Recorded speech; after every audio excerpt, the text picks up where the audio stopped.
Welcome to Swoon Worthy, a podcast dedicated to period films and nostalgic films. I'm joined today by my friend Stephanie, who is a frequent co-host and collaborator on this podcast, to talk about a truly heartwarming movie that many of us grew up with, The Secret Garden from 1993. I can't wait to get into the discussion on this movie because it's so sweet and sentimental. We're going to cover the setting, the cast, the lovely storyline, and it's a story that comes from the author, Frances Hodgson Burnett, who also wrote A Little Princess, which is a movie we covered last season. So, hi, Stephanie. Thank you for joining us today. Hi, thank you for having me back. Yes, always, always welcome. I know we're both excited to talk about The Secret Garden today, but I did want to ask you your thoughts. Have you seen A Little Princess? Did you grow up watching that one as well?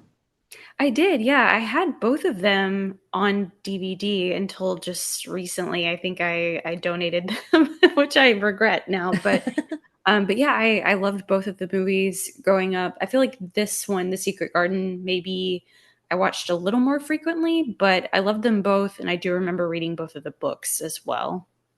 Yes. No, you and I are on the same page because I think I watched this one a little more because it's not as stressful as A Little Princess, like with losing a beloved father and the amnesia storyline from that movie. Yeah. I mean, this one is there are some, maybe tense moments or unsettling moments, but it's all around more pleasant, right? Yeah, I think there's a faster like transition to happy in this one. Yes. So I think yeah, it's not quite as sad. More of a comfort film. Both are beautiful and part of our childhood, so it's fun. And I know a lot of the followers on Instagram for my period drama style Instagram and my Swoonworthy podcast Instagram, they love this. They love these stories.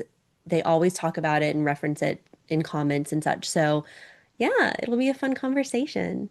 Yeah, yeah, it's such a classic. I'm excited to talk about it. Such a classic.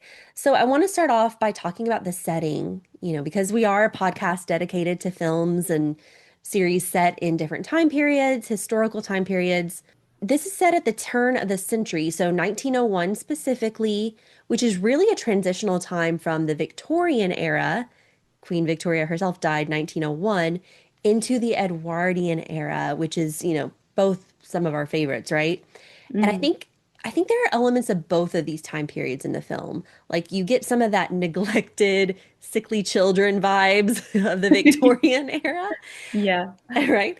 And the setting of the English manor, the backdrop of the Moors, which feels very Bronte, but then, Edwardian fashion a little bit with some of the clothing. And yeah, did you kind of notice those two themes and elements?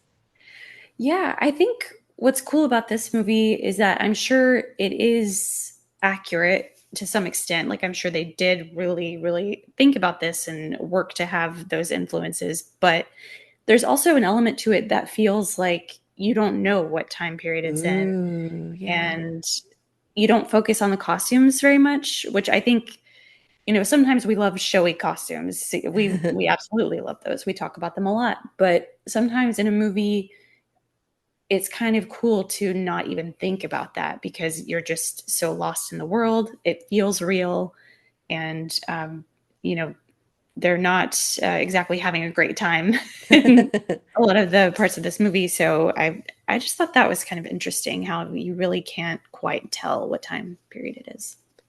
I love that. I didn't even think about that, but when you said it, it was like, yeah, that's right on the money. I mean, it's yeah, kind of like a world building, but it feels authentic at the same time, grounded in Mhm. reality. It could happen. But yeah, and it's like timeless, maybe. I love Yeah, it. Yeah. totally, totally. And I mean, it's, this big, giant, old estate that's just, full of old things. So again, you kind of get lost in that, and it's kind of hard to tell, how old this really is or what Yeah. time period it is. But I yeah. love that. Good. That's great. I love that. And I will, before we get into more the 1993 version, which is, our favorite version right here, I'll just mention some of the older versions too. So there's a Mhm. 1949 version starring Margaret O'Brien. I haven't seen it, but I love the actress Margaret O'Brien. She was in Meet Me in St. Louis or Meet Me in Mhm. St. Louis, Jane Eyre. There's a 1975 version, a 1987 version. These all have 7.0-ish ratings. And this one even has our 1993 version is a 7.3 on IMDb. Then we have this 2020 version that came out. Have you heard of this? I have heard of it, but I don't remember anything about it, to be honest. I decided to watch it. It's a 5.6 on IMDb. You'd think starring Julie Walters and Colin Firth, it would be a hit.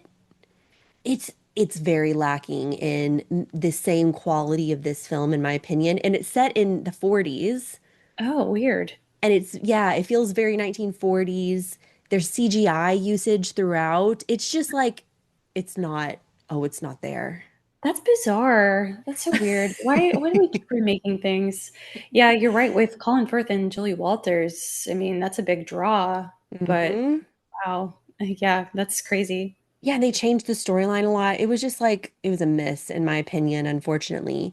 But back to this one, 1993, beautiful movie. Anything else before we jump into the plot? And we can talk about the cast kind of as they come up. Yeah, no, I say let's jump right into it. Let's do it. Okay, so the movie is set in, at the beginning of the film, it's actually set in India. Hmm. And you see this little girl, and it's just this like stark, cold room. I really love the way they opened it. And she's got her arms out, and she's kind of doing the routine of getting ready. And she has these Indian servants taking care of her and dressing her. She's very prim and proper, quiet. It really makes you wonder who is this little girl and what's her deal. Yeah, she has the best dead stare of like any child actor or actor period. Hmm. Like she you can just tell she's miserable, right? Yeah. She's kind of surrounded by this wealth and um she's in this cool setting, but she clearly is very unhappy and I think they set that up very well. They do, and they show her parents neglecting her, going to parties. They're having a grand old time in India. Um, and they don't care about her. They don't give a second thought to this girl. And she's so sweet. She's about 10 years old, 9 or Mhm. 10. And how can you just ignore this little child? I know, it's so sad. It's really messed up, but she's kind of like hiding out, being, her lonely little self, and then tragedy strikes. Mm-hmm. Mm-hmm. And this scene is so scary. I bet it was very scary for her to film. Oh yeah. Yeah, it just like under the bed, yeah, her world is crumbling around her and she doesn't know what's happening. Very strange, very scary. I mean, this part probably as a child scares you at the beginning of the movie. Yeah, yeah. She just has stuff like being thrown at her. And Yeah. so scary. And But she yeah. has her little ivory elephant that she had just kind of had a little tantrum. She threw on the ground. It broke the little trunk off because this is what's so interesting about this character. She's obviously neglected and you feel sorry for her, but at the same time, she's a bit of a brat, Hmm. right? Yeah. A bit of a brat. And in the book, I was kind of revisiting the book a little bit. It said, servants always obeyed her and gave her her own way in everything because her mother would be angry if she was disturbed by her crying. By the time she was 6 years old, she was as tyrannical and selfish as a little pig ever lived. Oh my goodness. I know, that's like crazy, right? Yeah, that is wild. But yeah, she definitely has a little mean streak in her. Yeah. But it's like you can't blame her at the same time because it's because of her poor upbringing. Oh yeah, yeah. I think there's a reason for all of it. And of Mhm. course we see her soften later on. So Yeah. it's definitely just her circumstances. Yeah. And she gets put on the ship to go back to England. She's lost her parents. She doesn't even cry because she just doesn't even really know how to feel these emotions, these loving Yeah. emotions. And the kids taunt her, Mary, Mary, quite contrary. I know being bullied when she's fully orphaned, like so crazy, just in front of everyone. Yeah. Yeah, it's really sad. She is quite contrary though. She really Yeah. does. She Yeah. loves to argue with people. We see that. Um but yeah, it's so sad. Yeah. Like, and that's kind of a memory in my head from watching it when I was younger, just the song. I mean, it sticks Yeah. with you when if I were to ever hear that song in another context, I would think of the movie. Yeah, and you have to sing it in that accent too. Like a little Victorian or Edwardian child. Yes, exactly. Oh my gosh, so funny. I don't think I'm gonna attempt it. Did you want to? No, I'll skip. Figured I'd ask.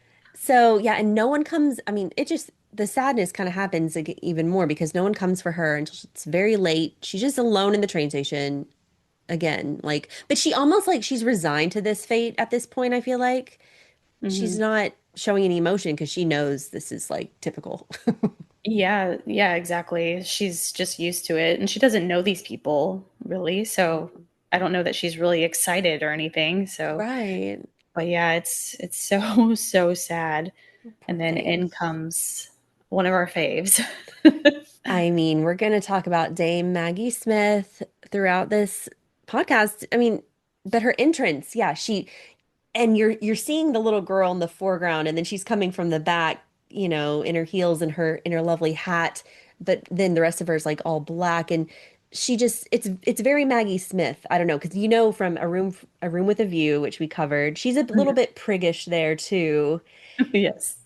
But this character, first off, she receives a nomination for it. Let's see, was it A BAFTA BAFTA? nom, I think. Yeah, for supporting actress. Yep, BAFTA. It's a great character for her, but it's a little more mean than we'd like her to be, probably. I think she does mean so well though. Yeah. Yeah. Like mean but well meaning at the same time, you know? I feel Mhm. like some of her most iconic characters are that. But yeah, she kind of like just like in A Room with a View, how we talked about her physical comedy and everything is so good. She has that same great physicality in this too. She's always kind of frantic and um I don't know. I love her Yeah. so much in this role. Yeah, no, you're right. And like the way she'll like turn and look at someone like the train master guy. Yeah. And she says this phrase, immediately describing the little girl, what a queer, unresponsive little thing. A plain piece of goods. And that was in the book too, a plain piece of goods. So not even treating her like a child, Mhm. more like a thing. And her mother was a beauty. They always talk about her mother being beautiful. Oh my Mhm. gosh. Oh, I forgot to mention one thing. In the book, it's not an earthquake that sends her home. There was a cholera outbreak. Yeah. Yeah, you remember that? Yeah. I wonder why they changed it to earthquake. That's kind of weird, but I guess it was like quick and easy. I don't know. Made it more Yeah, scary. maybe. Very interesting choice.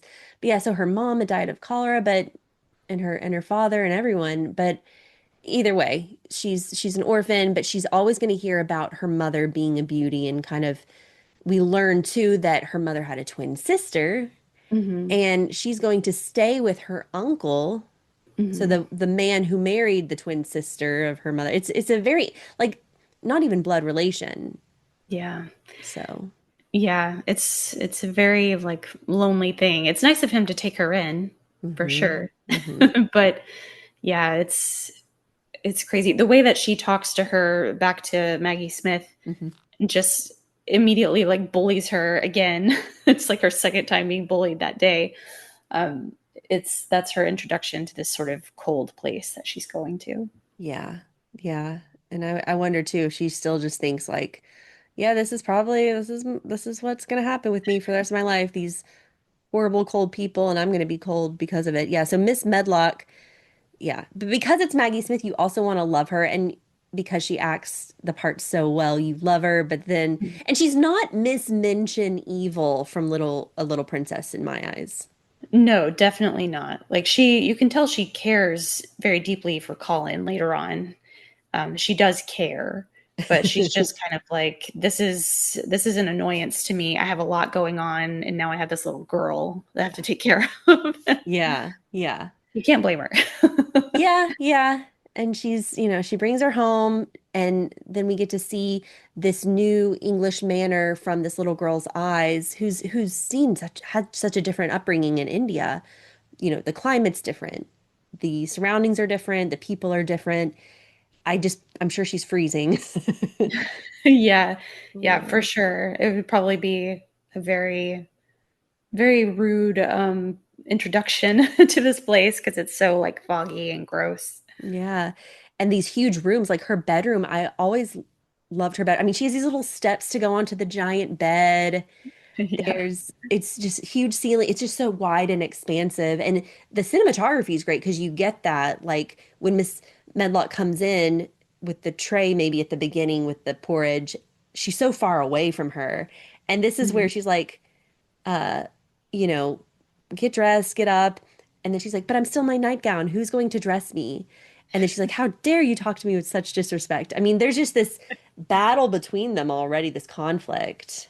Yeah, yeah. I mean, she's used to her way of things and she's not afraid to speak up and Yeah. that whole scene is so crazy. And I don't know if this is true, but I read that that was like her first day on set too, Kate Maberly Oh, plays Mary. So, I mean, she did well in she these scenes did. that are a little bit tougher and where she has to be sort of or she has to have, her little attitude. Mm-hmm. Yeah, Yeah. that's tough. Yeah, Kate Maberly, I looked up the actress too. She's been in things. She's Mhm. acted and she's a musician too, it seems like.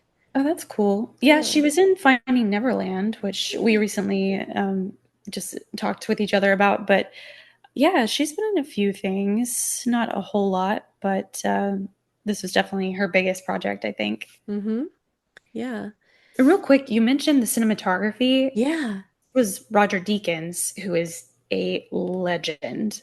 Like Oh. he has done just some of the best movies in the world, and he's very, very well known. Oh, wow. And I think that is why this movie is so beautiful. Okay.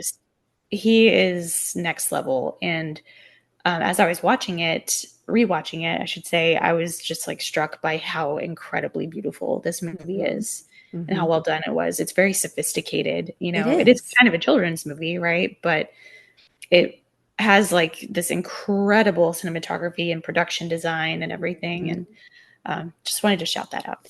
Oh, I'm glad you did. I didn't look up the cinematographer by name, so I'm glad you made that connection there because it is outstanding. And like, yeah, we'll get into the garden talk, but some of the shots of the garden are like, Yeah. amazing.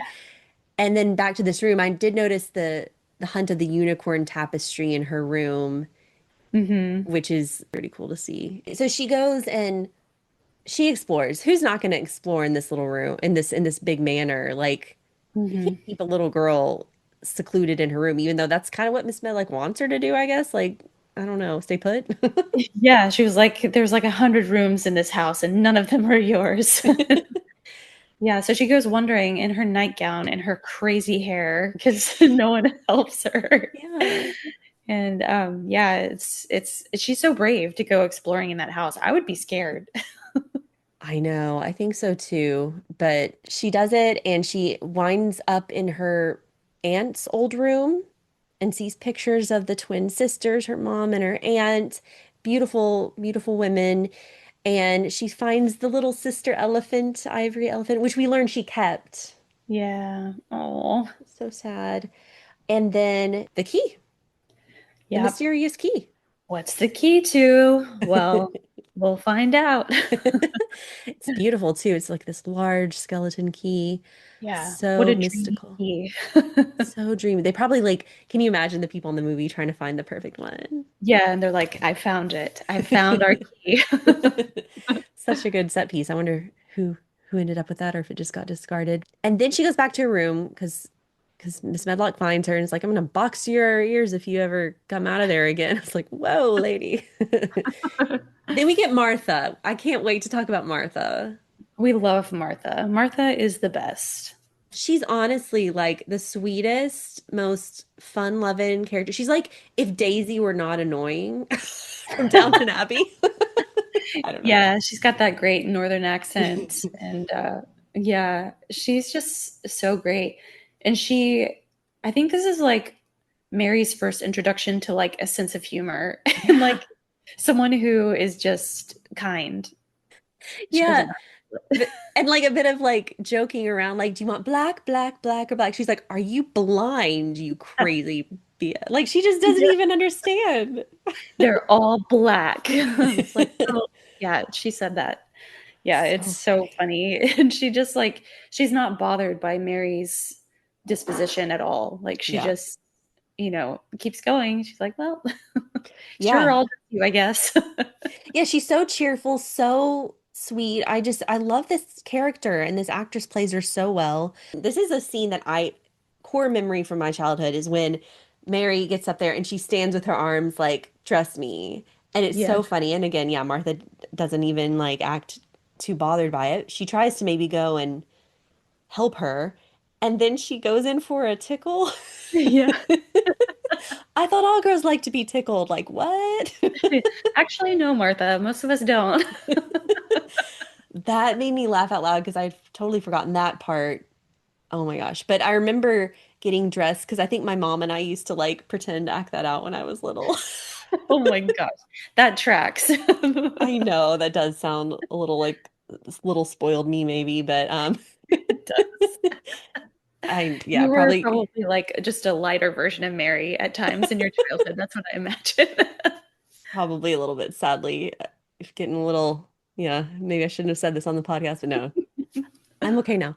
But yeah, I just love Martha's disposition. And I love it when Martha also dresses her to get warmer clothes to go play outside. That's so cute. She's like bundling up this little girl and putting the hat, the beret, the red knitted beret. Yeah, the Oh, classic red hat. I love that hat on her. It's so cute.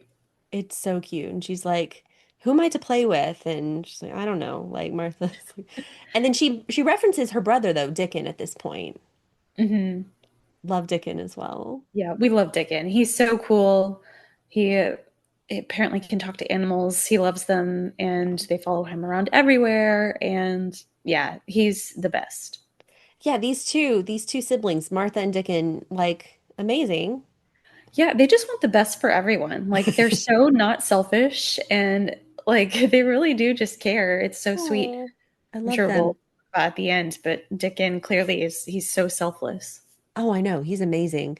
And in the book, their mother is actually a little bit more of a key player. And we learned that the mother has 12 children. Oh gosh. Yeah, which is a lot, but seems to be like a sweet person. And even little Mary thinks highly of their mom and sees like this mother relationship that, she probably will never know exactly. But because Martha's and Dickens' mother gift her the jumping rope in the book. This, Oh, but in that's this sweet. one, I know, but in this one, Martha just gives her the jump rope, and that's a cute little scene too. Yeah, I love that. And she, I always feel bad for her when she doesn't know how to do it, but she doesn't give up and she does it. And then it kind of like I feel like that's kind of our first hint of her like being happy and she like skips outside.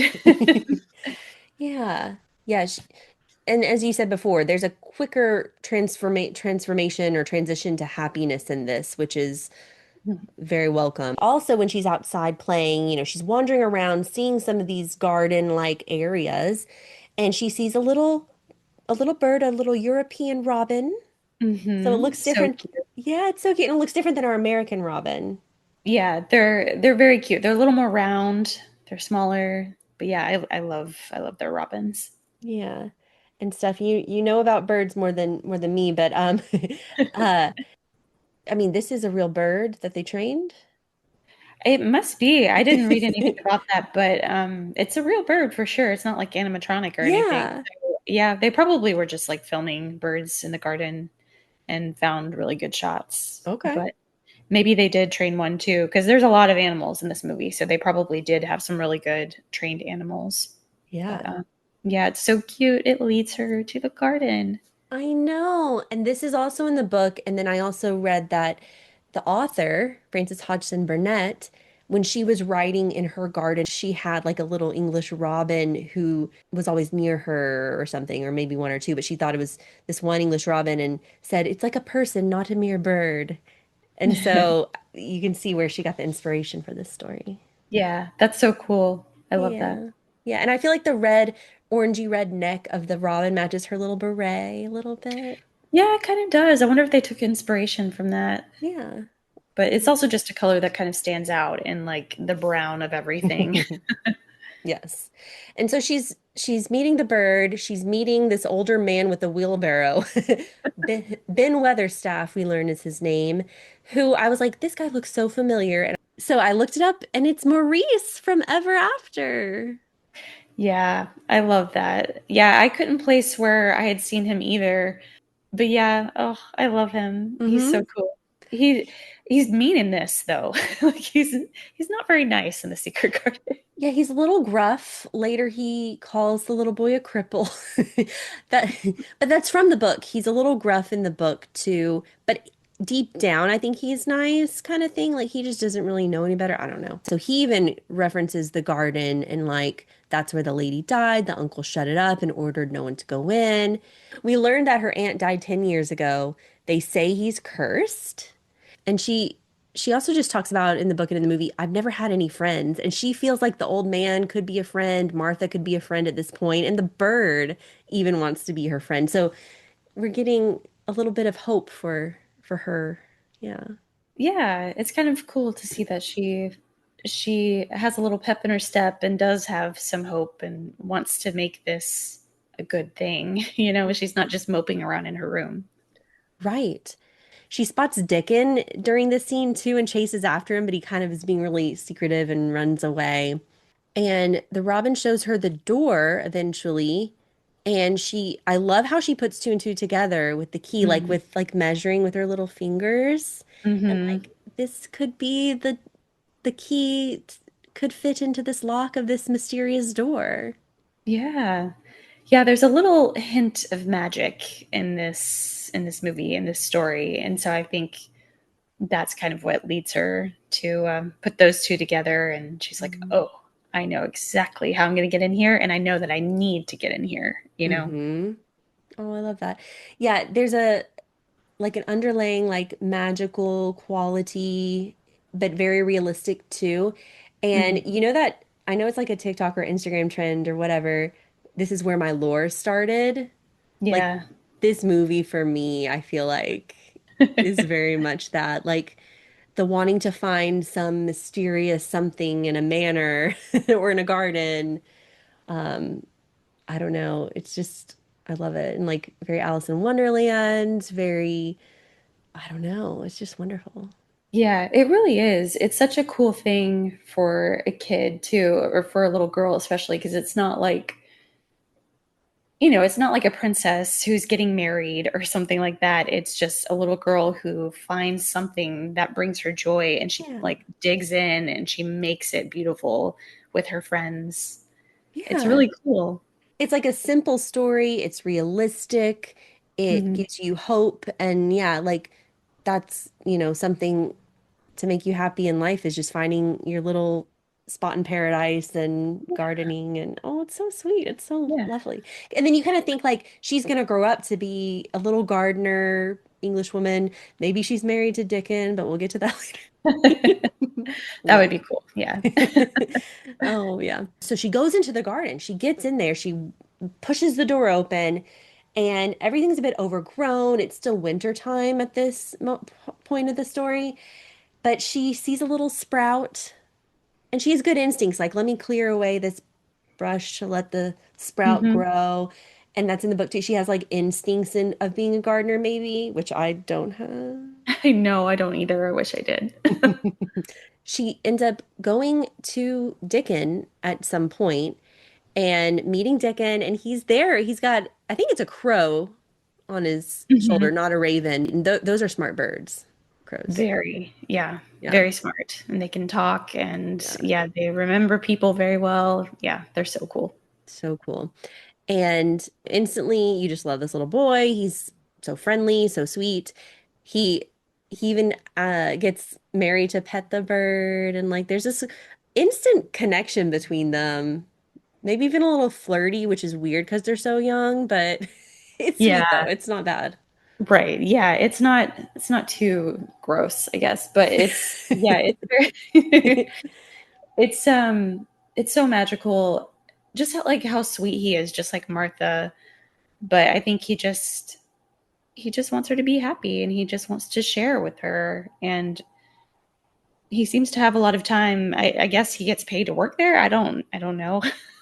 Yeah. But Yeah. he has the time to spend with her, and that's like such a blessing for her. Oh yeah. Yeah, because she confides in him instantly, takes him into the garden. He's amazed too at the beauty because he loves nature, and together they start working and planting lilies, and yeah, they have like little rabbits around them sometimes, or little ferrets or weasels. I mean, he's just always surrounded by animals. It's so cute. Yeah, baby deer. Yes. Oh my gosh. So she's having this great little time with Dickon, but all along she's in the manor at night or like with Martha, and she hears weird crying sounds and they brush it off. It's very Jane Eyre, where Jane Eyre hears something and they're like, oh, that's just the maid who, gets drunk all the time. And in this case, they're like, oh, so and so hurts herself or something. I can't even remember. So there's this secret, this mystery, and I mean, I'm wondering if she was influenced by the Bronte sisters writing a bit because I don't know, just the secret person in the manor. I don't know, Yeah, maybe so. maybe so.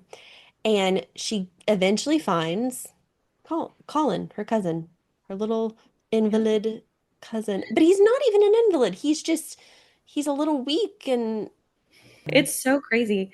But he's like every bit of a brat as she is, and Mhm. it's really fun to like see them have like a little brat off once they get to know each other. Oh, totally. Yeah. Because I guess they are related. These two are related by blood.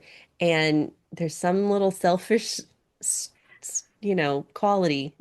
Yeah, yeah, and they're like fascinated by each other at first, and it's really cute. Again, they're both just so like they want friends. Yeah. Even though they're like very isolated their whole lives, they are just really good at like becoming friends pretty quickly. Yes. Yeah. So they definitely are curious about each other. They realize they have a connection with the two moms being sisters and twins even. So Mhm. they want to know more. And you just learn that this father has neglected his son this whole time. And okay, sure, he's been mourning. He's been, his wife died, and he's just, doesn't maybe want to be reminded of her. Okay, we get that, but it's been 10 years and you have this little boy. I mean, and that's come up in other stories. I can't think of it now, but maybe a little bit of Wuthering Heights actually, where it's like the child reminds the person so much of the Mhm. loved one that they lost in the birth. I mean, we've seen this before. Yeah, it's really messed up. And also, I think it's Martha who says he doesn't want to love him because he doesn't want to lose him. Doesn't want Mm, to go through that pain again. And it's like, okay, I get it, but like that's crazy. Like he's yeah, your son. Spend time with him. I know. Yeah, And we it's see that because we do see him when he is home. Sometimes he goes and creeps and looks at him when he's asleep, that would be so scary if you wake up. yeah, that was really creepy. But you get the sense that he doesn't ever visit him when he's awake. And like, he might not even know what his father looks like. It's very sad. Yeah, it is super sad, and he like wants to know about him. Like he wants him to come see him. He wants to know that he's home and stuff like that. It's very sad. It is. And eventually the cousins find port like photos of Colin's parents. So young Archibald Craven, and we got to talk about the actor soon. And then his mother. Those pictures are kind of funny. Yeah, they are funny. They're good though. They're Like a good. lot of times in movies these days, they do the worst Photoshop jobs of like old pictures of people. Like it's bad. Like I think it was actually them. Yeah. And like the actor, so John Lynch, we could probably talk about him in a second, but he's like looking kind of weird on the swing, but like looks younger, and I don't know, they did, yeah, as you said, they did a good job, but I love one of the expressions that Mary gives when she's looking at the pictures and she looks at Colin. She like kind of like Like, oh, this looks crazy. I don't know. I can't. Yeah, she's Um, her reactions to things are so funny. yeah. But then you see the the mom is pregnant with young Colin at the time, and he kind of points to it. So their interaction looking at the photos is really cute. Yeah, it is. I think they're both discovering a lot kind of about themselves and, where they come from. And, Hmm. she sees the swing and everything. And yeah, it's cute to see them having these moments. Yeah. And by this point, she's actually met her uncle. I did kind of skip over that. So John Lynch, this actor, I really like this actor. Have you seen him in anything else? I didn't even look him up. I kind of stopped at him. I didn't look him up. What else has he been in that you know of? Yeah. So he's in this really well done BBC miniseries called Bleak House from Okay. 2005, and it's like Charles Dickens, so it's kind of the same like Mm. dreary English setting. And he's also the father of Merlin in the Merlin TV series from Um, 2008. So he's just been in a lot of period dramas. So like he's in an episode of The Musketeers from 2014, an episode of Harlots 2017, an episode of the Medici series. So he just kind of pops up every once in a while, and you're like, oh, that's the guy from The Secret Garden. So okay, that yeah, makes sense. yeah, So we kind of get like a face reveal when he meets her because up until then he's been like hiding his face in this very dramatic way. And so we don't know what he looks like. We yeah. assume he's some monster. And I don't know why, but I remember watching this movie a lot with my friend Jesse in middle school. Uh-huh. And every time we got to that point where he shows his face for the first time, we would laugh uncontrollably. I don't know why. I I love guess it that. is kind of funny, but I don't know. We just we laughed at him so hard, and it kind of made me giggle last night when I was watching it. But That's so also, funny. I did want to mention the comedian Rob Anderson, who you can find on Instagram and TikTok. Oh, He yes. loves doing like little watches of old movies and just kind of roasts them basically. And he has a recent one about the Secret Garden. And um, when he mentions the uncle, he's like, and the uncle is like super hot. Like, and it's just so funny because he's supposed to be disfigured, and I guess he's pretty handsome. I think he's handsome. I mean, I don't know if I did when I was younger, but now I think he's handsome in kind of like a bit of a, pale Victorian kind of way. This Snapey kind of way. Yeah, Yeah. yeah. And because I feel like he's kind of down on himself. He hasn't been taking care of himself the same way he hasn't really been seeing to his son. Like granted, he does get his son a doctor and Miss Medlock. He's kind of throws money at the child maybe for his health, but it's not the right kind of health. And Yeah. he ends up, we see him at some point like in France or something, probably taking the cure and the rest cure, and he's trying to like, it's just weird. The whole health thing in this time period is a little fishy. Yeah. It's bizarre. He does have like beautiful hair though. Did you notice that? Do you think Yeah. that's his real hair? I think it is. Yeah, I would say so. I was blown away by it. I have Yeah. such big hair envy sometimes. And yeah, that was my favorite part of him was his gorgeous hair. But It kind of reminds me of when the Beast turns into a man at the end of yeah, The Beauty and the Beast. Like his hair reminds me of that. yeah, he has like Prince hair, Yeah. like Disney Prince hair. But anyways, yeah, they meet in his study or whatever it is. Yeah, and he's definitely acting a little odd because I think the little girl reminds him of Yeah. his wife. She looks exactly like her. Yeah. Hmm. She has her Hmm. eyes or something, I think is what they say. Yeah, yeah. And like also the fact that she asks for a bit of earth, which is cute. He's like, "What?" But then I think, his wife liked to garden, so that's probably throwing him off too. Yeah. Yeah, she's probably just like a little version of her, and that's it's just like she came to haunt him. And there's this whole like, "Are you a ghost?" Both Hmm. Mary and Colin say that, I think. Hmm. So it's kind of like he's being haunted, I think, a little bit. Ooh, yeah. So he has to get away. And he does. And he flees as he always does. He does. Luckily, we get this winter into spring transition. Love that whole montage. It's almost like time lapse. Yes, it's beautiful. Again, Roger Deakins, he's the best. Like I love everything he does. But yeah, that time lapse of everything blooming and the Mm, sky and everything. It's yeah. so cool. So beautiful. That's just one of my favorite moments. And then the baby lamb at the end of the little Yeah. scene. It's like, they focus on the right things in this movie, like the little animal moments, or I don't know. Um, Hmm. it's so sweet. And spring is here. Dickon and Mary are happy, and they're gonna make Colin happy too. So they go and they pull the window coverings off of his bedroom window, which is great. And then I love how she just like ditches him for a second to go ride on the pony a little bit with Dickon and wave. Yeah. But then Colin starts throwing a tantrum.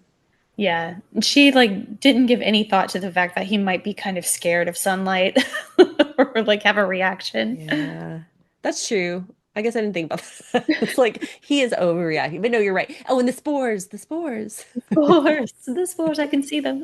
Oh, poor little boy. I mean, he's had it rough too. I do feel sorry for him. Oh yeah. I mean, he constantly says, I'm going to die. Like, Ah. that's awful. It's truly awful.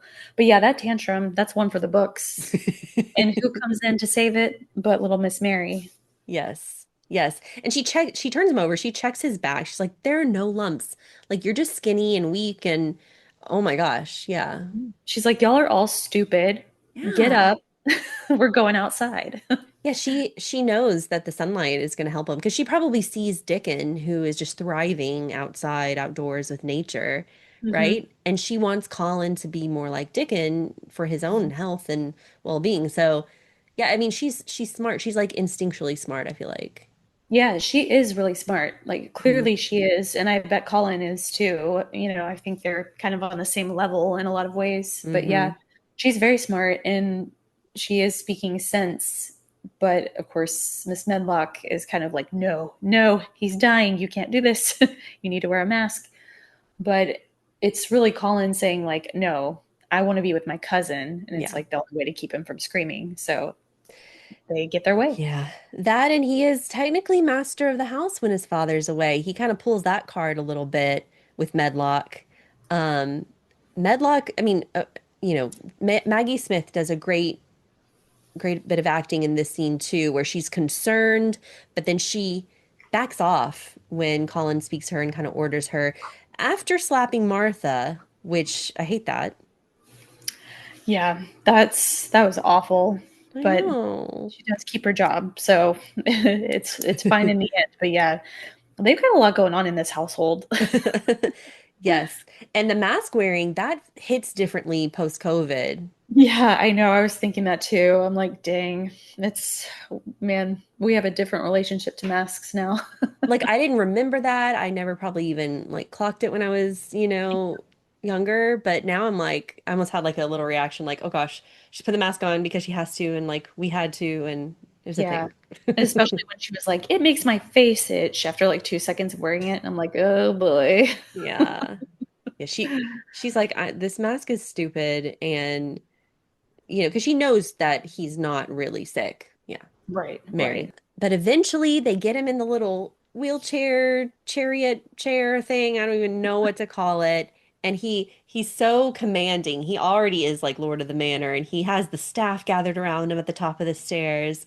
He whispers to Mary, "What would they say in India?" And he's like, "I have spoken, all depart." He's so dramatic. He is so dramatic. Also, we should just mention this little young actor. He never did anything else really after this, but he was so good. I He know. was really great in this role and had such a great face for it too, right? Like he just looks like he's from this time period. Oh yeah, and he has the sweetest little eyes. There was one part where she's calling him sour, and he does make this sour little face. Yes. The I'm not sour. That scene is crazy. His face. Oh my gosh. I literally wrote down the face Colin makes when he says he's not sour. Yeah. LOL. I said LOL too in my notes because it was I did so too. funny. That's so funny stuff. He was Yeah. really going for it though. Like you got to give it up to this little actor. Yeah, yeah. I know. I know. They're all so good and authentic feeling. Yeah. But I love it when they're taking him into, they're taking him across the lawn, the little, fawn and the baby goat and the geese, they're all scampering, and it's just the sweetest. Yeah, it's so, so cute and so free, and he keeps telling them to go faster. It's so heartwarming and like, thank God they got him outside. Yeah, and it's such a beautiful film too, and like you're kind of like brought into the garden with them at this point and everything, and you can like almost just like smell it and feel it, like Mm, how great like spring and the sun and the grass mm. and everything is, and yeah, it's beautiful. It's so beautiful. And this is a thing that sets this movie apart from like the 2020 version I saw. This garden is perfect. It's exactly what you picture when you think of a secret garden. It's kind of like enclosed a bit. It's not too like the one in the 2020, it's not even like a garden. It's like a land. There's no like enclosed encapsulated like piece of secret garden. Like it's a secret Is it like garden. a garden? It's weird. It's just like a bunch of land that they frolic on. It's very strange and it's all Oh, CGI. it's This, so I mean, England is known for their gardens, their wild gardens, unlike the French gardens, which are very manicured and right. symmetrical. And this is perfect. And you see the light kind of shining through at the right time, and the smells, Yeah. like you said. Yeah, it's beautiful. I love it Beautiful. so much. And clearly the animals love it too, which is like, the sign of a good garden, I think. Yes. But yeah, and like even the structures around it, like you were saying, they just made it so magical and it's real. Like it's all real. I Yeah. think they built it all for this. Yes, I think I read that too. Like because I'm sure there are beautiful gardens that already exist on some of these English, estates, but they didn't want tourists to get in there. So yeah, I think they built their own little, and it's perfect. It's the stuff that dreams are made of when you think of a secret garden. Ah. Yeah, it really And is. Yeah, they and nailed it. the swing. The swing, yeah. Again, it's so simple, but like there's just something magical about it. Yeah, when they just have a shot of the swing, whether it's the first time you see the swing with the dead leaves blowing, Hmm. or then later when there's more like flowers around it. And, at this point, the three kids are friends and they're loving their days spent in the garden, gardening. And finally, Colin's happy and he doesn't, oh, he's so cute. And there's that part where he's taken the old timey picture of the swing and of Mary on the swing. Dickens just being a little boy behind him. He's so cute in his little mannerisms. And then he's like, Dickens, sit on the swing with Mary. And they're facing each other. They're like gazing at each other. They're so cute. I think they just kind of love each other, in a innocent way. And Colin gets a little jealous. Just a Yeah. little bit, just a little bit. I also think I just wanted to point out the actress who plays Mary, she does break character a couple of times when she does have to hug the boys, or like I think she kisses Oh, Colin on the cheek or something because he asks her to. And yeah, some of those moments with the boys, you can tell like she gets really nervous and she kind of giggles, and it's like oh, definitely her and not Mary. It's so oh. That's cute. That that would is be me sweet. too. Like that's so relatable. That's cute, but it's subtle. It must be subtle. I didn't, but now I want to watch. And that's the thing with this movie. I finished it and I was like, I kind of want to watch it again, like already. It's a good comfort watch for sure. Yes, because it's not as emotional, emotionally traumatic as a little princess, I Yeah. think. Yeah. Um, but yeah, and Colin at one point says like, we should get married, Yeah. which, cousins often did back then, but I think he just doesn't, he just wants he clearly just is like, I don't want this things to change. I want you to be with me. Yeah. She's done so much for him. Yeah, exactly. He just wants to keep her forever. That's kind of what he's trying to express. Yeah. All right, we're getting close to the climactic scenes here. Medlock is ridiculous with like wanting to, keep him out of the. She even says the dangers of the fresh air. I'm like, that sounds like an oxymoron. Is that a hot water bath with ice thrown in it? Like, what is she doing to him? Yeah, I don't know. I don't know what they're doing, and that ice is so crazy looking too.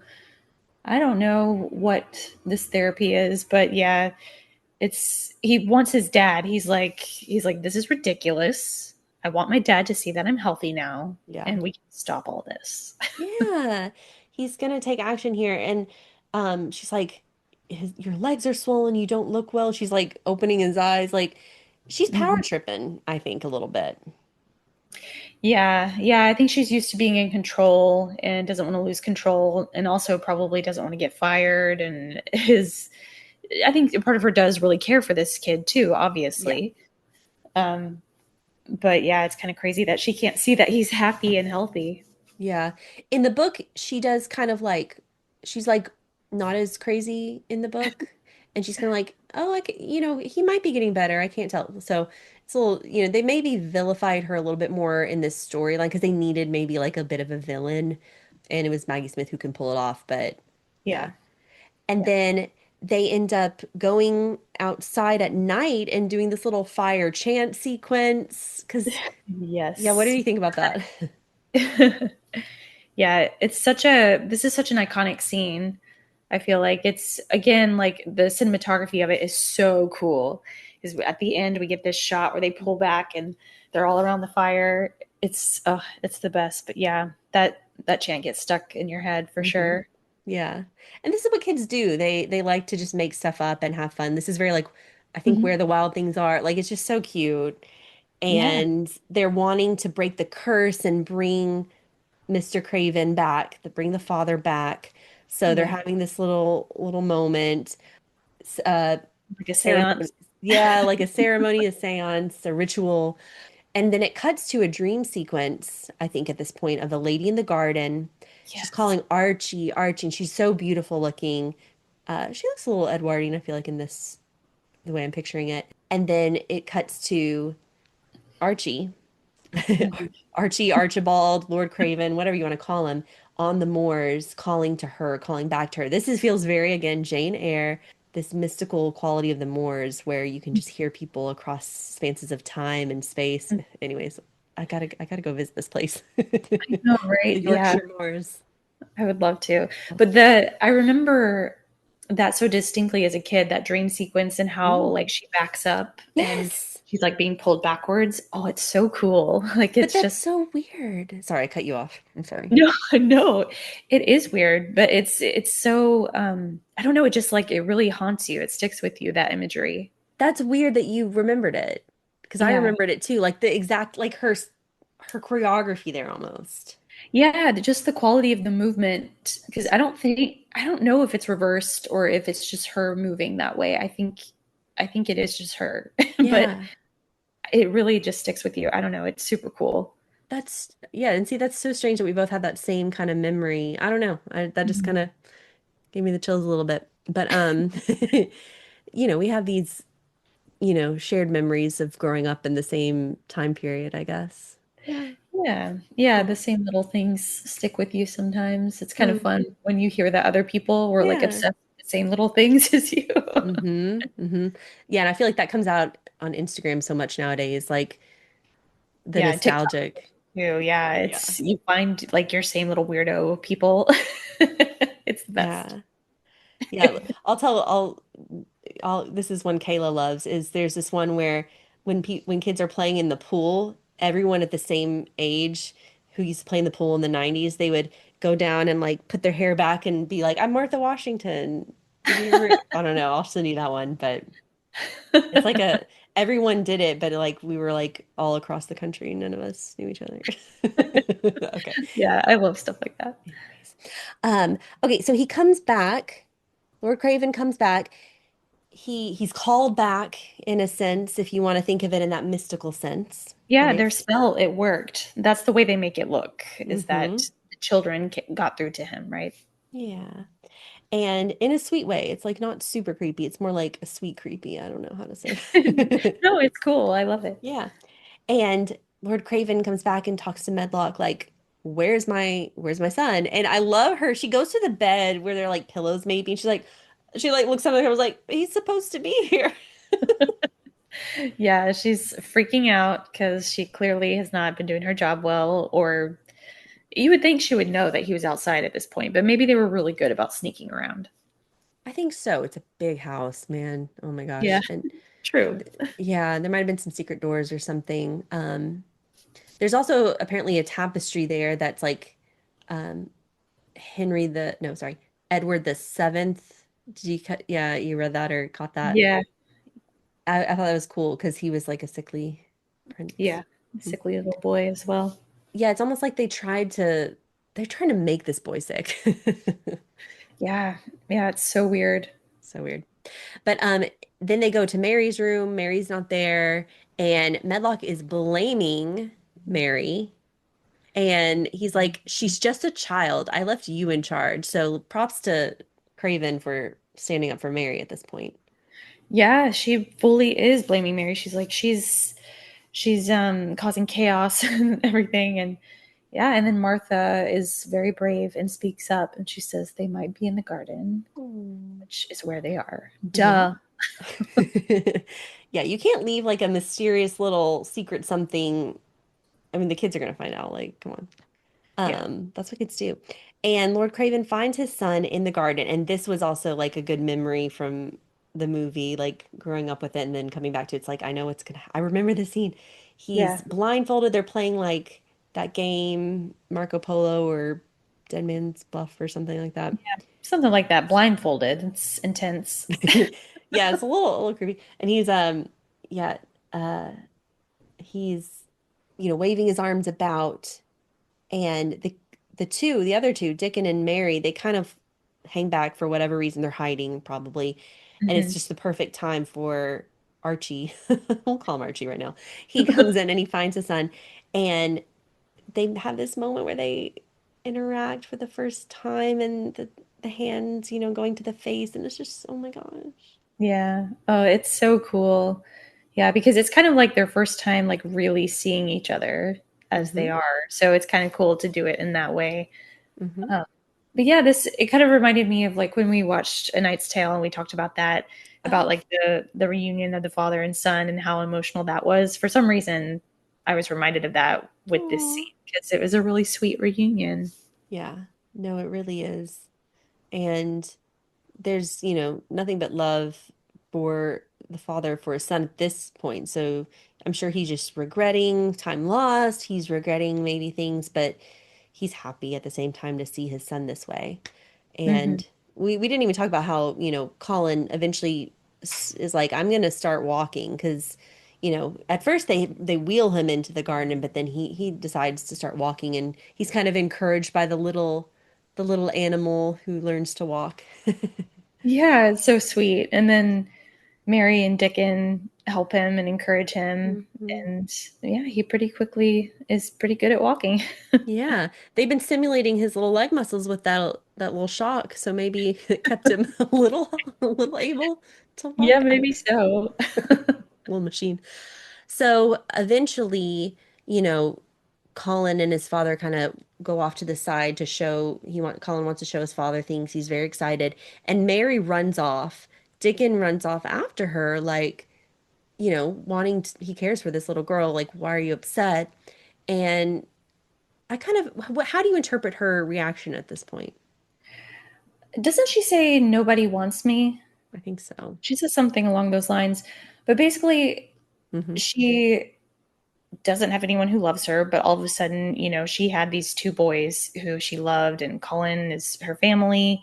And then all of a sudden, she sees this dad and this son who have all this love for each other. And she's like, okay, well, I'm just going to get discarded. And so she's like, okay, I'll just go isolate myself and Yeah. cry. And that's what Yeah. she does. Yeah, that's how I read it too. Like, she doesn't think like, I mean, she's very happy for Colin, I'm sure, because she's not as selfish at this point, but she's just very clearly like, yeah, I don't want to go through that again. Hmm. Hmm. Yeah, I think she probably thinks she's going to be abandoned again. It's so Yeah. sad. So sad.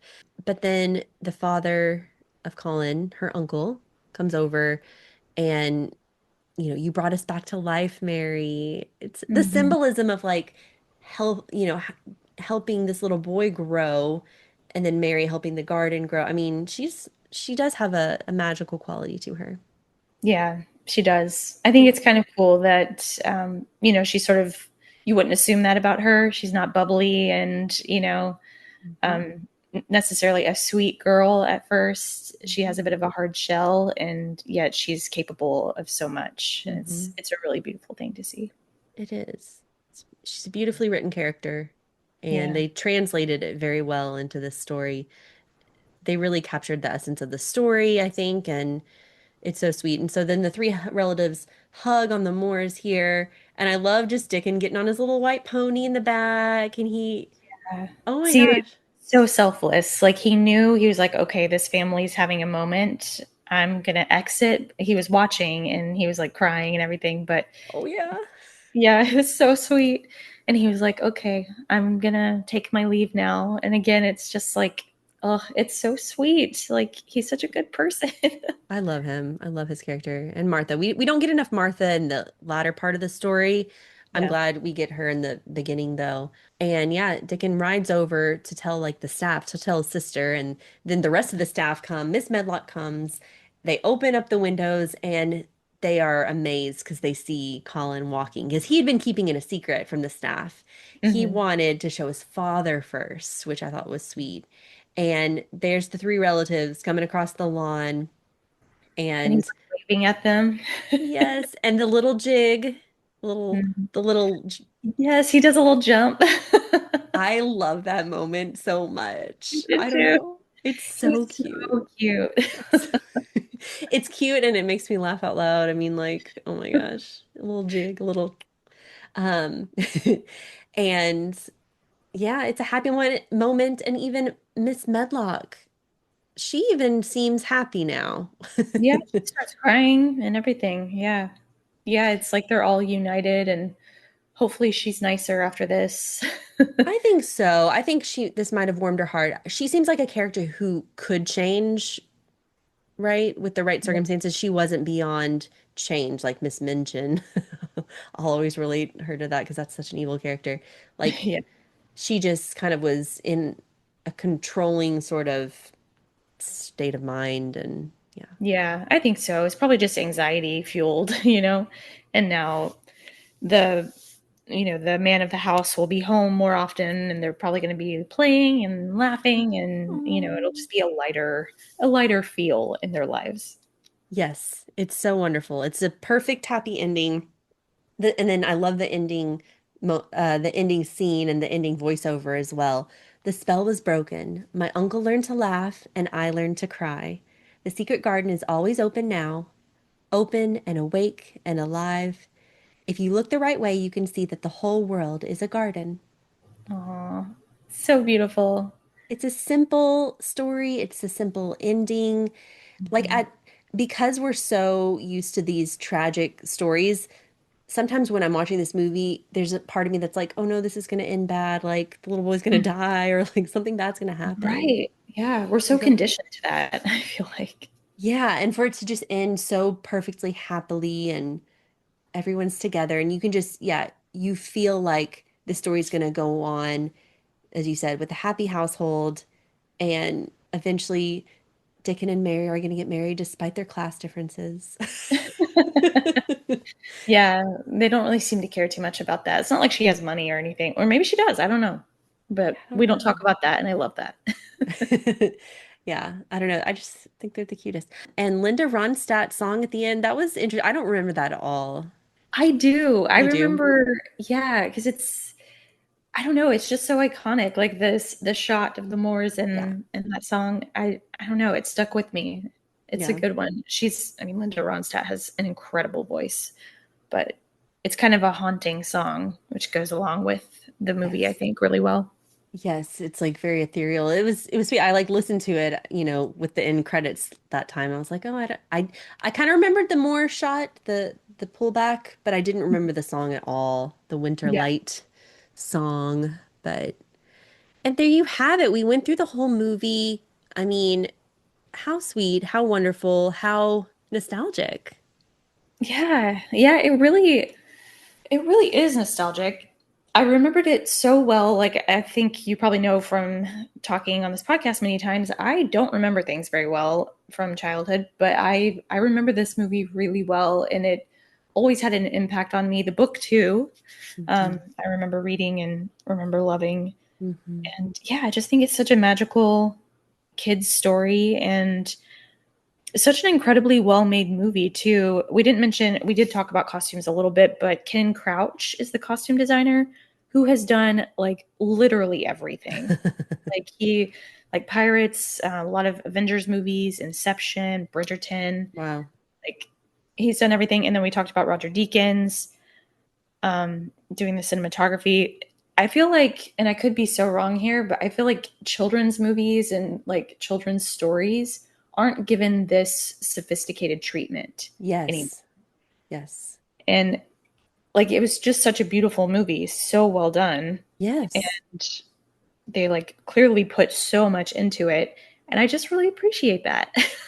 I do too. No, I think you express it so well. It's a sophisticated, mature movie of a childhood story, and Mhm. just, yeah, it's treated like, a more mature period film, maybe, Yeah. with the Yeah, set. absolutely. Yeah. And there's no like gimmicks or silly things to bring kids into it. You know, they just like simply tell the story in a really great way. And that really probably speaks to some kids because I know some kids like to be treated more like a person, like an adult, like not like a silly underling. I don't Yeah, know. yeah, exactly. I think, yeah, I mean, it's like serious subject matter, Yeah. but there are, lighter moments too. And so I don't know. I think I just really love stuff like that. I always watched adult movies as a kid. And I Yeah. feel like these days kids don't do that. Like they only watch like, animated Mm. stuff and which is great, but I don't know. I was just thinking about that when I was rewatching it. I was like, we just don't have kids movies like this today. And like this is what I loved and probably why I love movies so much. Yeah. No, I think you're so right. I'm glad you brought that up because now it's got me thinking about like, yeah, movies nowadays. And I'll go back to that movie, the 2020 version that they just did of this. It just I think they were tr I think they were trying with the best intentions to make it a nice one. Hmm. Um, and I think it started out kind of strong. It did the cholera story in Hmm. the beginning, and she was just wandering around. They like literally forgot her, which is part of the book. Like she's just wandering around India, her little, yeah, I know, it's pretty crazy. But then they changed it to the 1940s, and then the use of CGI was just terrible. Like these are actual flowers, actual birds and animals. Yeah, Um, it can be done. it You can know, be you just have to put done. in the effort. And it's like they did. And I'm sure it Yeah. was not easy, but the director pulled it off. The female Yeah. director, I don't know how to pronounce her name, Agnieszka Holland, Mm-hmm. Mm-hmm. but she's done a lot of television. That's kind of the main thing that I noticed from her IMDb. Um, but she did so well, and Oh yeah. it was So just well. it was just a really great movie. Yeah, and you mentioned the costumes, like I'm still thinking now what you said, they're kind of subtle. They're not like the show-stopping costumes, but they're still pretty. And my favorite is Miss Medlock's hat. That's like the colorful flowers because she's still wearing all black and stuff, but at one point she's wearing this orange and red and pink flower hat, and it's so pretty. So I'm glad you called out the costume designer there. And you called out the director, executive produced by Francis Ford Coppola. Interesting. Yeah. Yeah. Hmm. Has he done other kids movies? I feel like he has. Maybe. But also, A Little Princess was treated, I feel like, in the same way too. And that's director Alfonso Cuarón or whatever his name is. Yeah. Yeah. I mean, he's Yeah. incredible. He has done other kids Children's, stuff. yeah. I And mean, this, Harry Potter, yeah, Harry Potter for sure. The film screenplay also was written by Caroline Thompson, who seems to do Tim Burton collaborations. Did the screenplay for Edward Scissorhands, Addams Family, Nightmare Before Christmas, and Homeward Bound. Do you remember Homeward Bound? but of course, yeah, So yeah, yeah, they got like a quality staff behind this movie, yeah, filmmakers, and yeah, it was like magic in a bottle a little bit. yeah, Lightning in a bottle. yeah. Both actually. Both. Yeah, no, it's really special, and yeah, just the caliber of people involved, and clearly they must have had a good budget, but also just choosing to do it all on location, like not bringing well-known people. Maggie Smith was like the only well-known person in this Hmm. movie, and she was only well-known because of Sister Act. at this point in the US anyways. I'm sure she was very well known in the UK, but yeah, Yeah. they were kind of like writing off of Sister Act to like market this movie, which is crazy. That is But yeah, funny. it's just I don't know. I just had such an appreciation for it when I was rewatching it. Also saw that Elijah Wood and Kirsten Dunst auditioned. I did see that too. Can you imagine? I mean, it would have been cute because they're awesome. And this was before Little Women for Kirsten Dunst, Mhm. before Lord of the Rings. But wasn't, what else did Elijah do? Did he do Huckleberry Finn? What did he do? Oh gosh, he was in so much stuff as a Yeah. kid. Like a Yeah. lot of stuff we haven't seen, but Yeah. like I think of like The Good Son. Did you ever see that movie Mm-mm. with Mm-mm. Macaulay Culkin? It's creepy. Don't watch it. Okay. But he was in so much stuff when he was a kid. But that's what I'm saying. Like they chose to have these authentic, actual, English kids in the movie Yeah. rather than trying to make it like commercial, and that's why it succeeded. Oh, yeah. Yeah. Oh, I just have warm feelings when I think of this movie and Mhm. um that makes me think of the natural lighting of the movie too. And oh my gosh, it's just great. It's just great. We could talk about it for forever. Any Mhm. other stories that you grew up reading? Like, did you love these two? I was thinking Black Beauty I used to read a lot. Mhm. Yeah, I remember Black Beauty. I did love that. Aren't there movie adaptations of that? I just don't know them. Same, same. I think there definitely are, but also I don't know, when I see horses on screen, sometimes I get nervous. I don't know if I can watch them. I get Oh, like nervous they're gonna like do something. I don't know. yeah. No, Uh, I feel you, but no, they're very well trained and they're very good, smart. good. But yeah, I'm Any trying to think of others? the others. I mean, of course, like Little Women and stuff like that.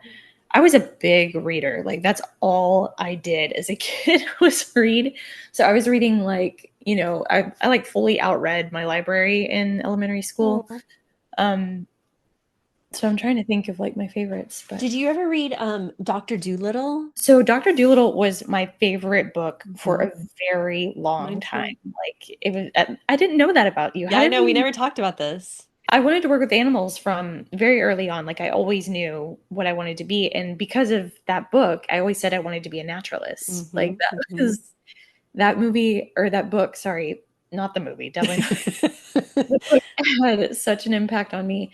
And yeah, I was obsessed with it. I even Hmm. won this like art contest, this like citywide art contest, and they donated a book of my choice to my school library, and it was Dr. Oh, Dolittle. oh, that's sweet stuff. I didn't know that. That's so funny that we haven't talked about this, but yeah, I would say that was one of my favorite books growing up too.